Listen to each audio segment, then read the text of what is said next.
So today we have a gentleman, Mr. Tom Morgan, who is going to talk about intercultural competence. His family is one of the oldest families in the state. Is it the state of Iowa or Johnson County for sure? Amongst the first 5 years settlers in Johnson County. Johnson County, and he decided to take a little sabbatical from Iowa. It was in Pittsburgh, actually, is where he tells me he's from. But he has upgraded back to Fairfield, so let's please give Tom a warm welcome. Thank you, Alex. So great to be with you all, and thanks for coming out in the cold. You know, I work with a lot of big companies and medium-sized companies, and these are some of them. The graphic filled up, and then these are some of the additional ones that didn't fit in more recent years. You know, we live in a world that is really interconnected. The cultures of the world are coming together faster than probably ever before in human history.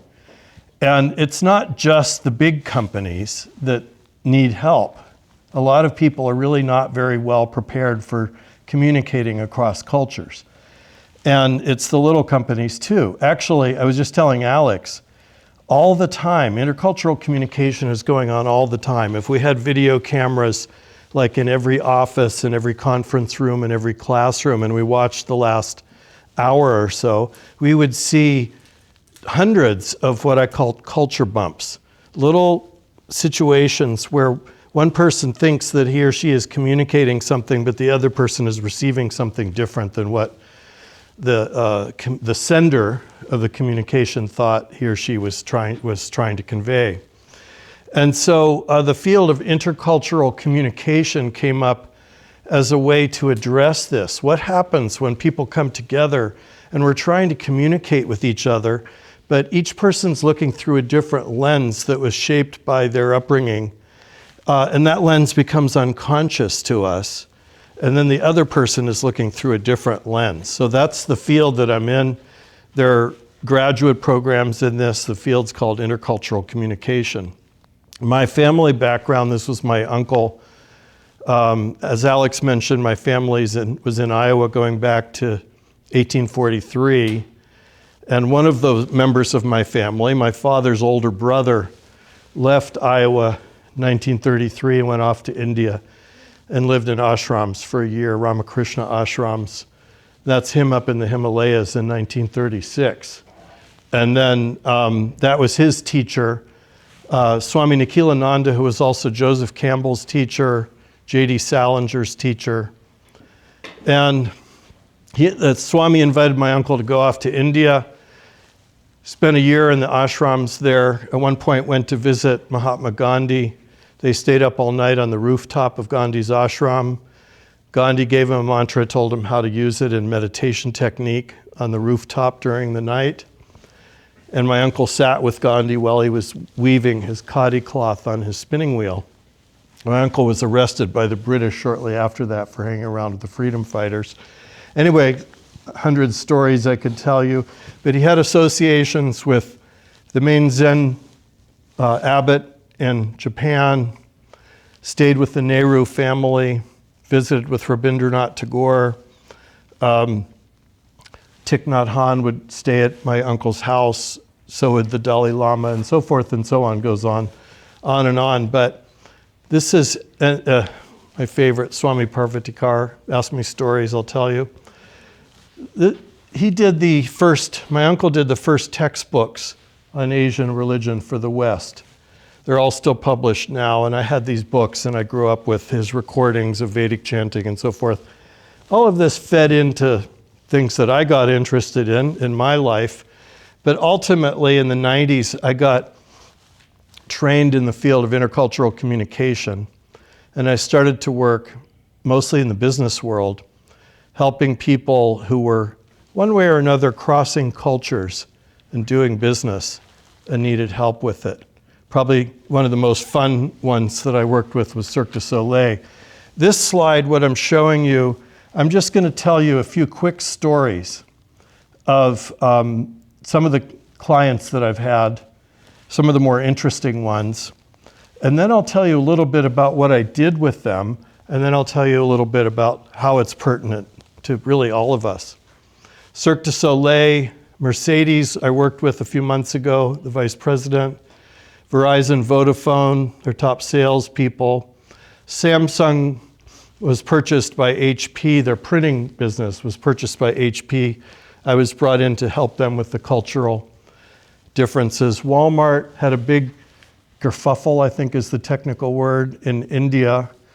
So I was down there in Bentonville 20 times helping them understand what happened. Tata Starbucks, I trained the CEO of Starbucks India. Ernst & Young, huge project that I was part of with them. The Canadian Special Ops Forces going to Afghanistan. P&G. Anyway, these are some of the ones that I'll tell you, quick little stories. NatureWorks.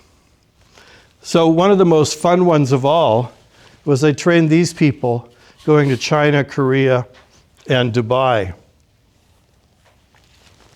The techs, the performers, and the managers of Cirque du Soleil. That was really fun. They had me sit in the front row and watch the show and then meet with the artistic director afterwards and make suggestions for how they might change their show in those different countries. Amongst other things, I suggested they put some clothes on in Dubai. But then we had Tata Starbucks. This is Sumi Ghosh. Sumi was born in Michigan, but his parents had grown up in Mahatma Gandhi's ashram in India. Sumi was born in Michigan, grew up, rose up through the ranks, was head of Kentucky Fried Chicken, Midwest US, and then Starbucks snagged him. He was general manager for Starbucks Midwest US. When Starbucks fired their CEO in India and asked Sumi if he would go to India and take over, at which point they brought me in to train Sumi for his own culture of origin. We laughed about that, but it's actually, I get that kind of work quite a bit. I spent 2 days with him in his home in Michigan. Sumi went to India and took it from 85 Starbucks in the 4 largest cities to 145 Starbucks in the 6 largest cities in India. So those were some of the stores that he got going while he was there, for the 3 years that he was there. Walmart got into some trouble. What happened in India? They had a partnership between Bharti, and that was dissolved 2007. Why? National differences and the challenges of working together broke up this partnership. So I was brought down to Bentonville to do the second ever intercultural training that Walmart ever had. Right before that, little backstory, Walmart became the biggest retailer in Mexico. The way they did that is by bribing the local officials everywhere they put up a store. This story broke. Actually, before the story broke, somebody at a lower level reported this up the line within the Walmart hierarchy. A person at a higher level said, don't tell anybody. And then the next week it broke on the front page of the New York Times. It was 1 week after that that I was down in Bentonville doing the second ever intercultural training Walmart had ever had. A short time after that, this happened. Their joint venture in India broke up. At which point they said, let's have Tom come down and train. First of all, I trained Arvind Medirata, who was the COO of Walmart India. And at the end of the day of training, Arvind put his hand on his heart and he said, that was one of the greatest days of my life. I mean that from the bottom of my heart. Poor Arvind had come from India, he was working with Walmart Texas people. And the cultural differences were, he felt like a fish out of water. And I helped him to understand what's going on with this. I will show you some of what I showed him a little bit later. And that's why he said, that was one of the greatest days of my life. Anyway, I trained the Walmart's director of ethics, director of investigations, their global CIO to go to Hong Kong, and helped them to understand what their issues had been. HP bought Samsung's printer business a few years back, and I was sent to Boise, HP headquarters, to train their Korean employees and managers to understand HP culture, US culture, and then go back to Korea and take that with them. So I had a great time with all of these folks. And more recently, I had a company that was relocating large numbers of people from Bangkok to small town Nebraska. Are there any cultural differences there? To their credit, I also trained, I think, 150, 160 people in Blair, Nebraska, to understand Thai culture, and they were, really, really serious about it. Let's really understand. And they started to notice, people work differently. The Thai people, they work in groups. They go out together in groups. What's going on with that? How do we work with that? Well, now I'm going to get right into the heart of what I work with all the time. I work with these models that have these different dimensions of culture. Task versus relationship, explicit versus implicit, individual versus group, et cetera, et cetera. And let's look at a US cultural profile versus Thai profile in these 9 dimensions of culture. So you get on the left in red a US cultural profile, sort of aggregate profile for our country. And on the right you get a aggregate Thai profile.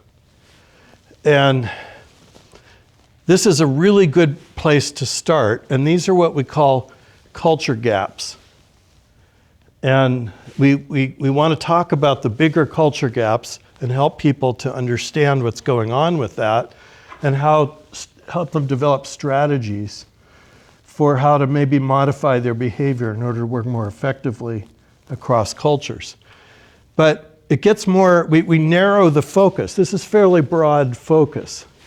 We want to narrow the focus. So I was working with all these individual Thai people, and here is the orientation of one of the Thai managers I was working with in the lighter blue. Now this is very common. The people I work with, their profiles are somewhere in between the culture of origin and the host culture. So again, the issue is, Cherdsak, we want to talk about this culture gap here.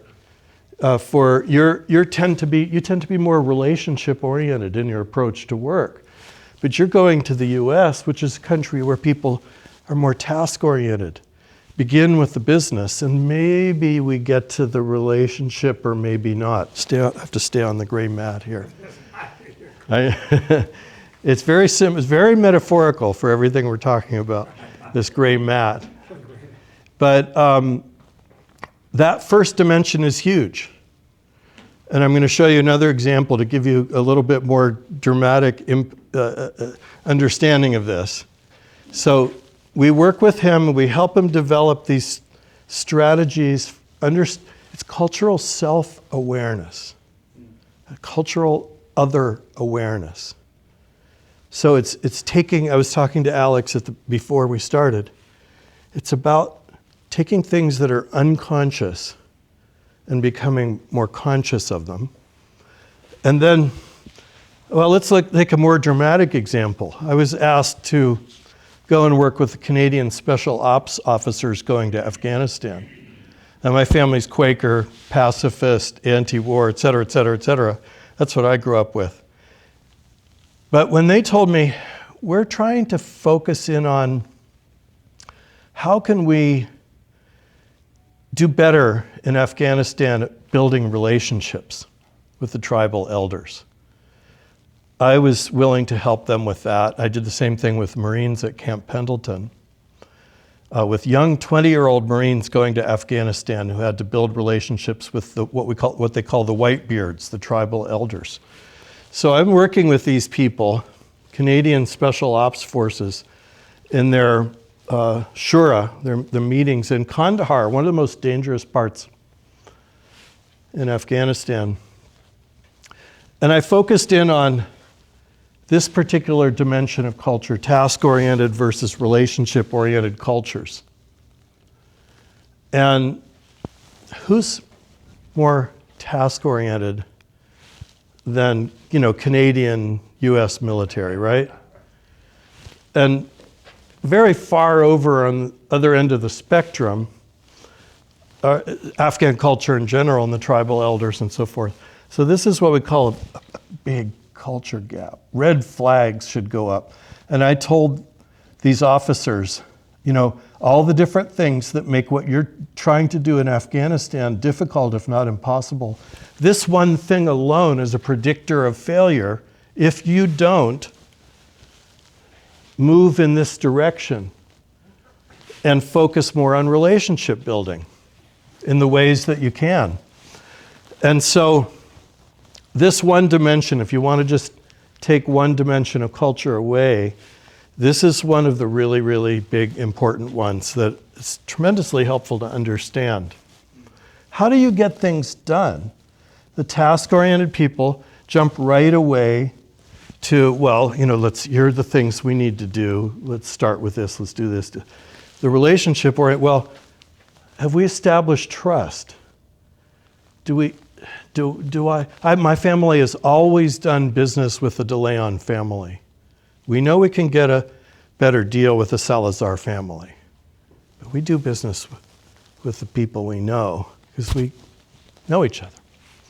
A lot of the world operates this way.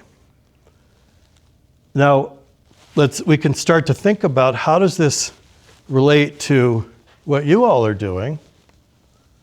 How might this dimension of culture be showing up in your business? Are you connecting the dots? Like, let's say you're in sales. Can you go to your prospective client and just say, here are the details of what I'm wanting to sell you. Here's the contract. If you sign here, we're good to go. Or do you have to wine them and dine them? Well, try to get to know who they are. You can make educated guesses, you can research, whatever it takes. Try to understand who your prospective client is, and then how do we approach them? Well, so I was asked to Verizon and Vodafone, they were competitors, and they were nickeling and diming each other, in their battles for the marketplace. So Verizon and Vodafone formed an entity to work together rather than work against each other with their big corporate clients like Toyota and Pepsi and so forth. And they asked me to come in and train their top 25 salespeople to work with 5 countries: France, Japan, UK, Germany, US, I think it was. And so I put a sort of generic diagram of the sales cycle up.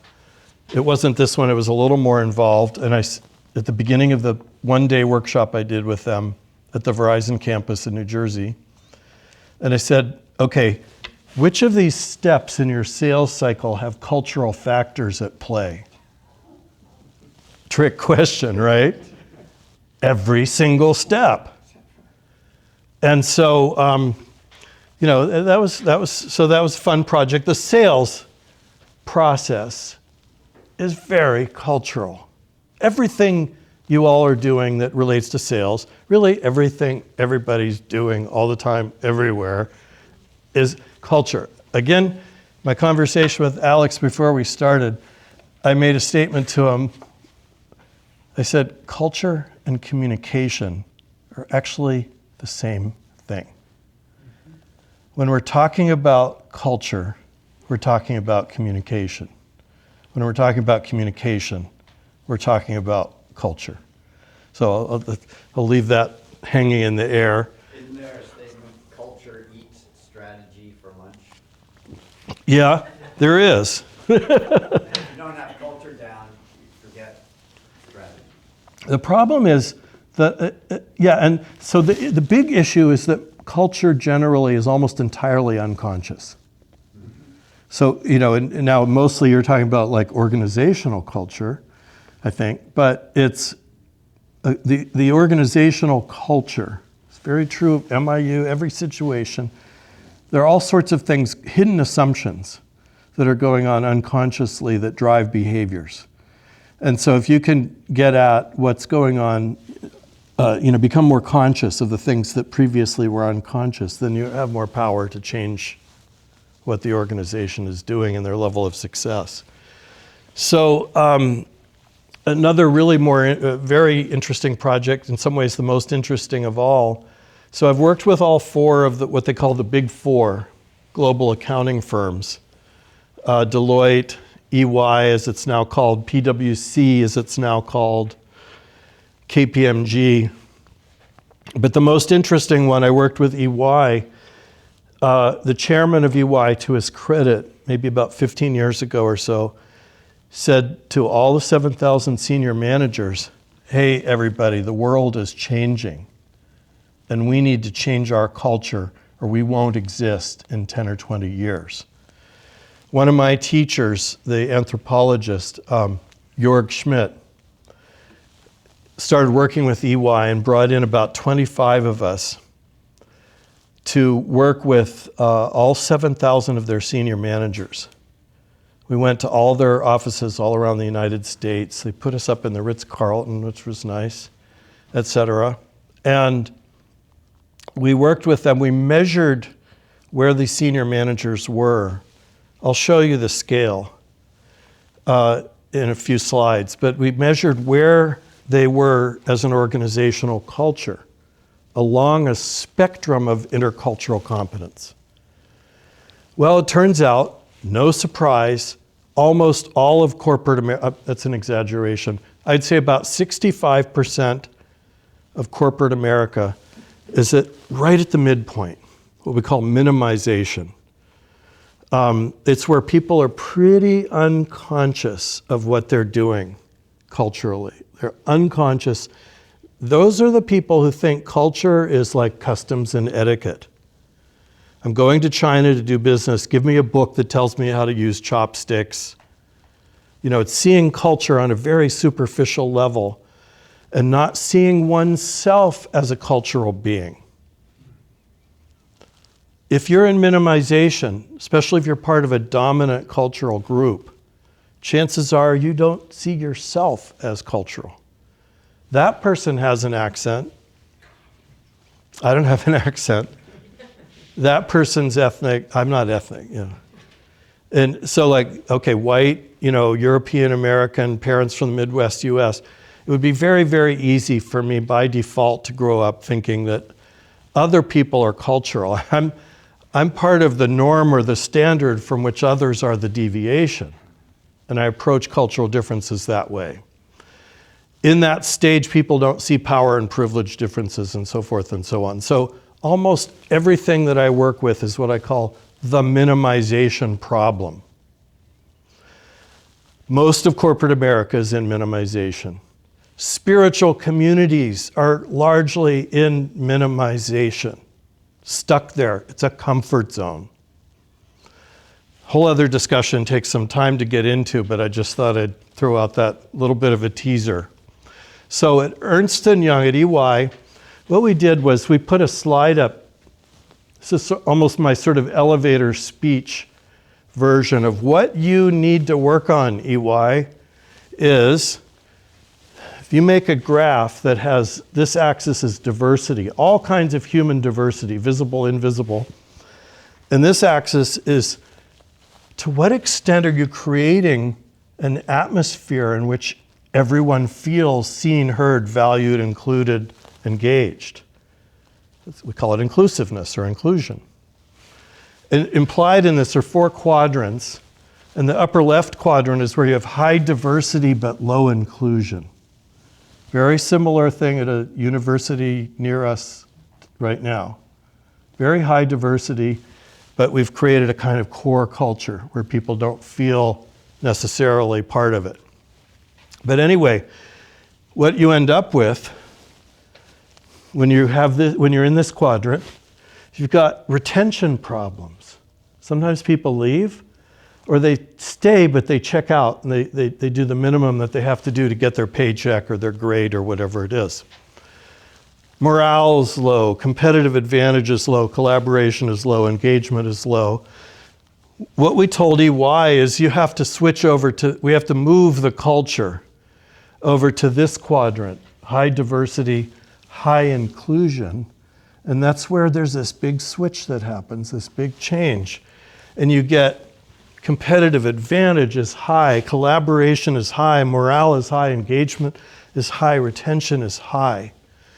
So EY, move the firm from that upper left quadrant to that upper right quadrant. So this is tremendous application, building intercultural competence. The workshops we were doing for their 7,000 senior managers were inclusive leadership workshops. Powerful stuff, and again, it's addressing things that were previously unconscious. Okay, so P&G, I was hired many years ago to work with a Thai person who was relocating to work with P&G. And I like to tell this very quick little story because what happened was we had the Thai person coming to the US and meeting his American boss for the first time.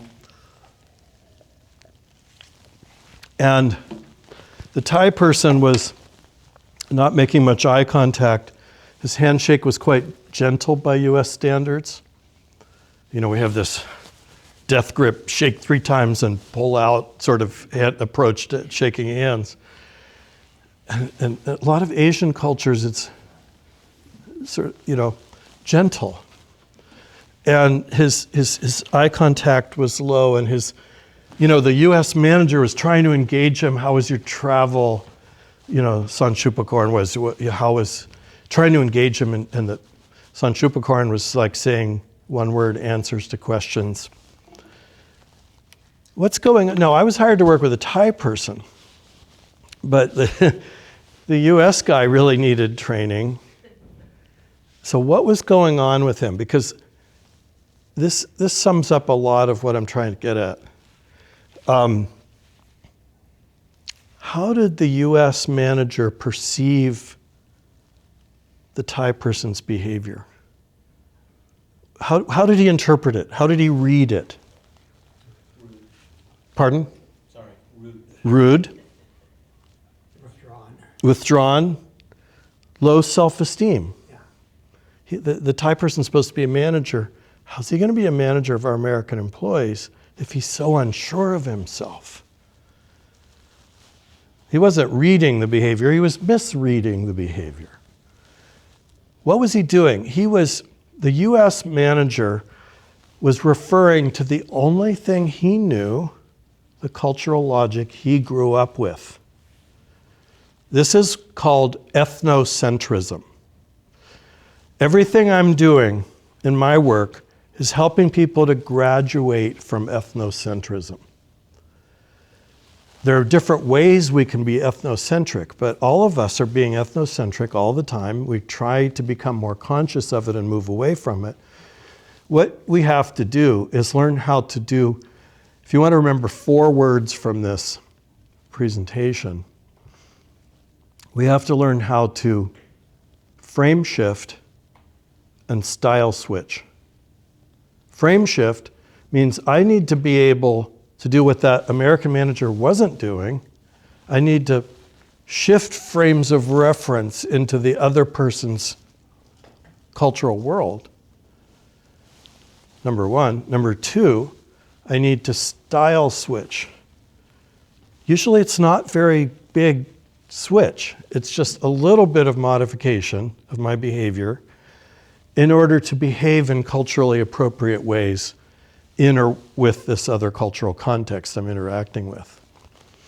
So, ethnocentrism.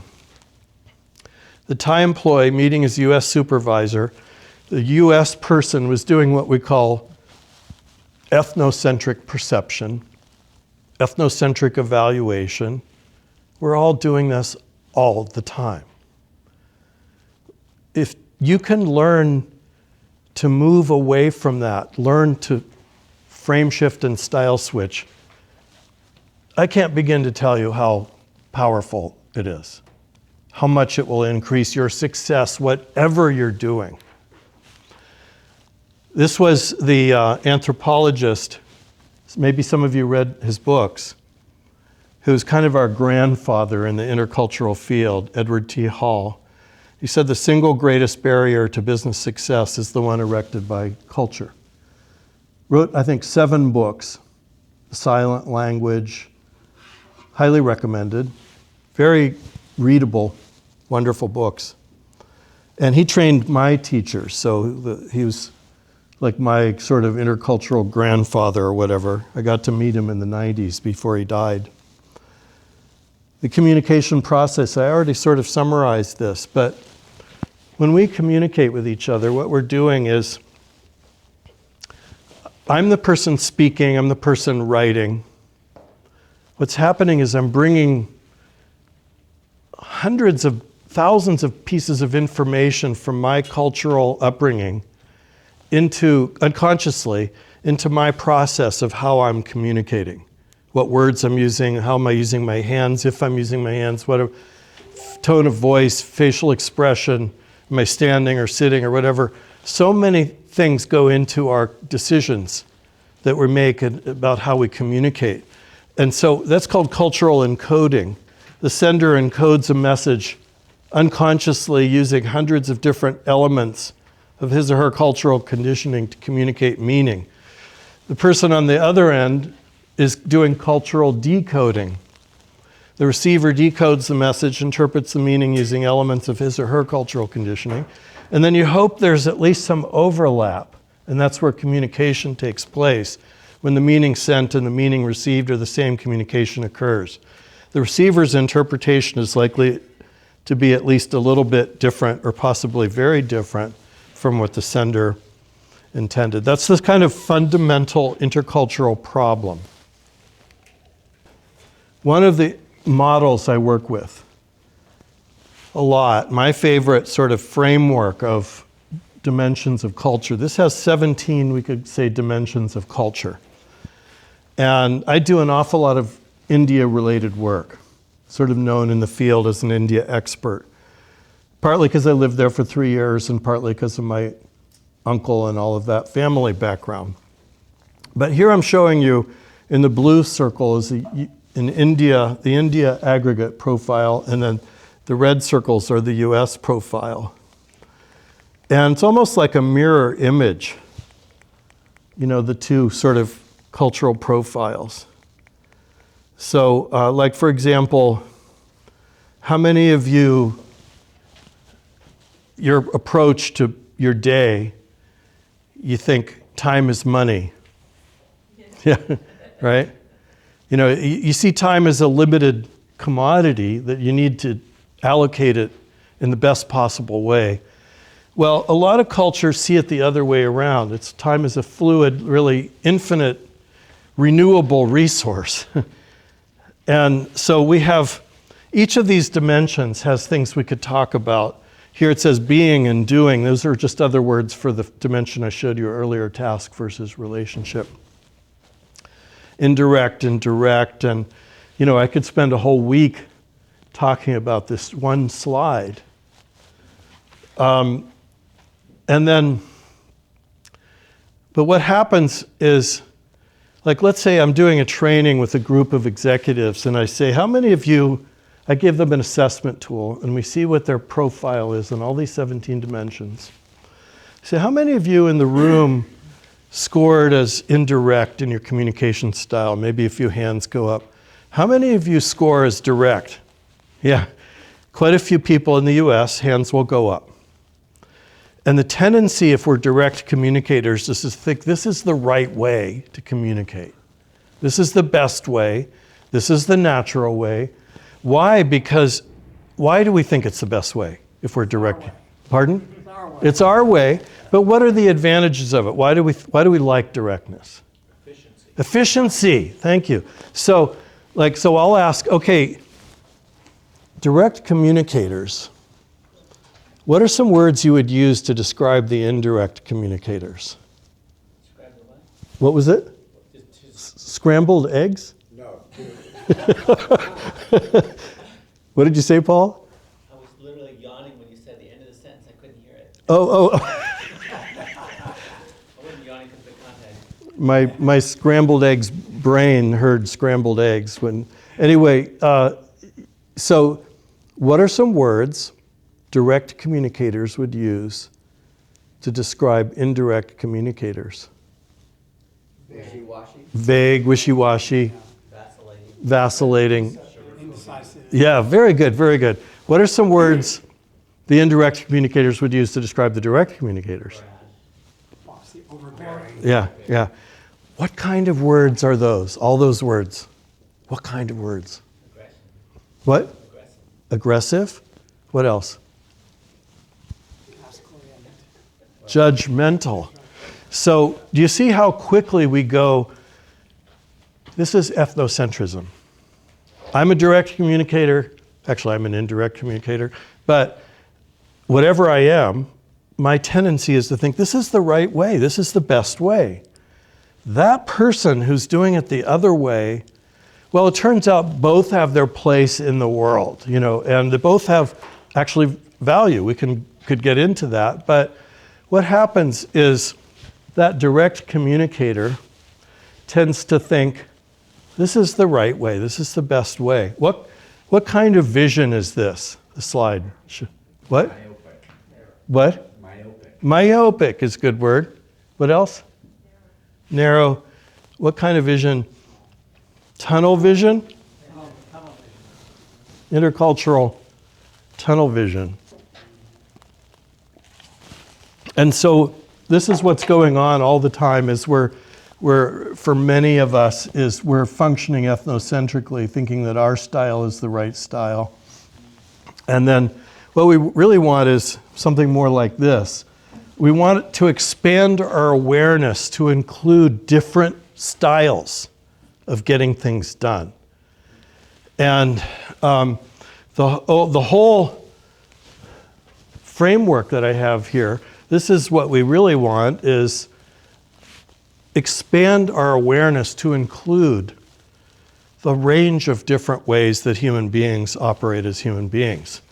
This is what we call a non-judgmental framework for understanding and communicating effectively across differences. This is powerful stuff. In leadership, what distinguishes a leader from a non-leader? It's really just awareness more than anything else.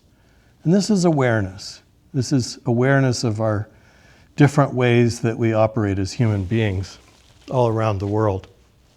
And we can put some names on it. They're different buzzwords. Global mindset is commonly used. Cultural intelligence, like emotional intelligence, very closely related. Cultural responsiveness, cultural sensitivity. Intercultural competence is the one I tend to use the most. Cultural dexterity, cultural agility. Different people use different buzzwords. What I'm doing here is a kind of a quick and dirty training version of a more involved assessment tool created by one of my teachers. And, but it makes its point. And I'm going to ask you two questions. The first question is, how would you personally feel if you had a disagreement or conflict with another person and that individual did not want to directly discuss the situation or problem with you? How would you personally feel if you had a disagreement or conflict with another person and that individual did not want to directly discuss the situation or problem with you? choose a number from 1, most uncomfortable, to 6, most comfortable, and circle whichever number you think best describes how you would feel. Well, Yeah, where on? I'm going to show you that in the next slide. Sorry, yeah, you're right. Good point. Okay, so then, yeah, I didn't give you a way to circle that, did I? So, but what I want you to do is the numbers 1, 2, 3, 4, 5, 6 in the left axis. Draw a horizontal line corresponding to the number of your answer. So if your answer is 1, draw a line like that. If it's 2, 3, 4, 5, 6. So draw a line like one of those lines. One was comfortable. One was, Go back to the question. yeah, one was most uncomfortable. And 6 is comfortable, most comfortable. Okay, everybody have their horizontal line?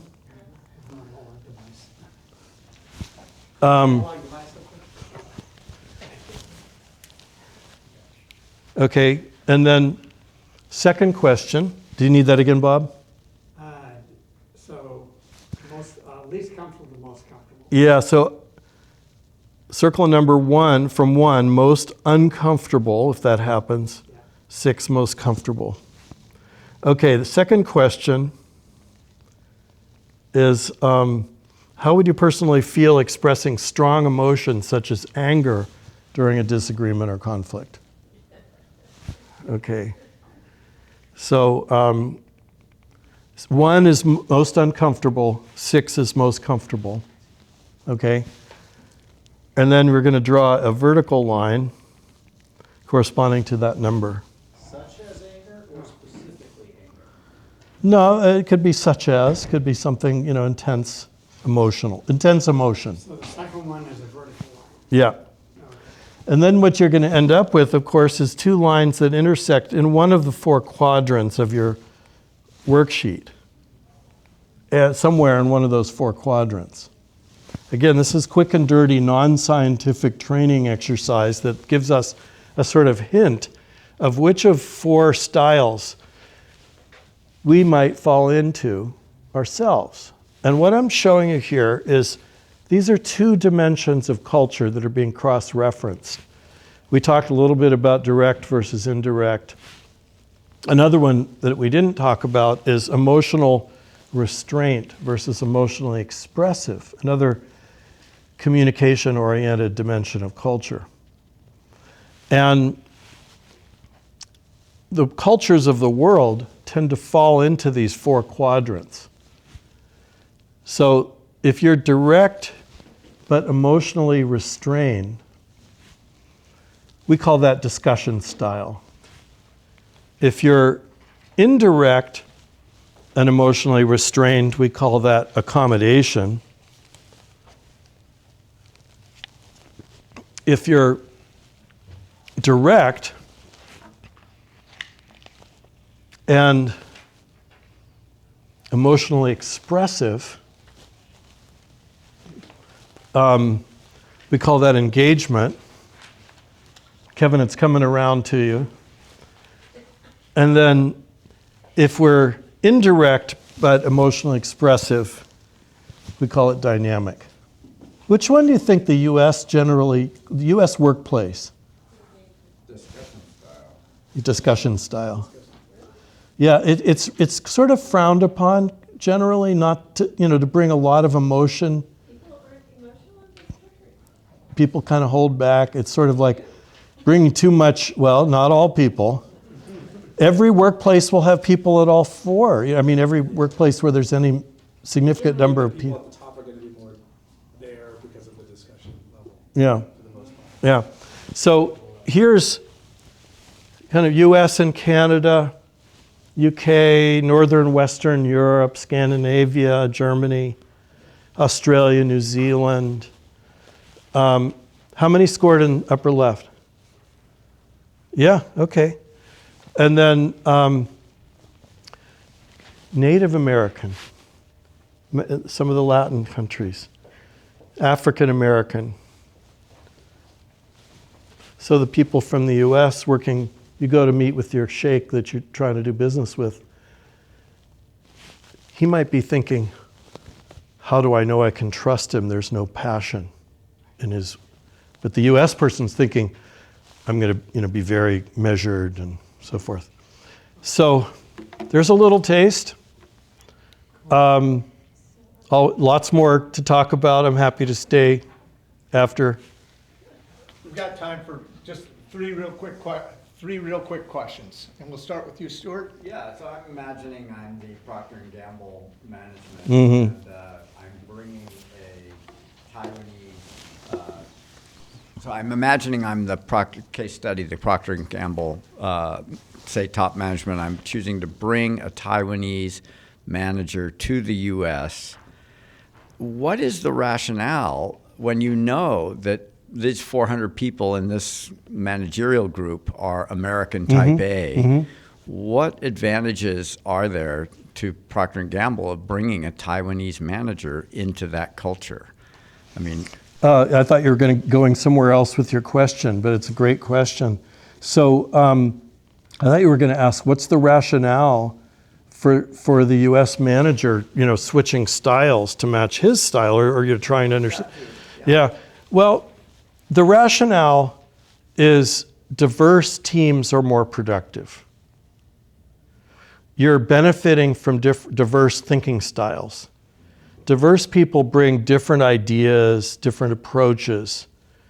And if you have like EY I was working with, so they win awards for diverse hiring, but at the highest level, it's mostly 50-something white guys.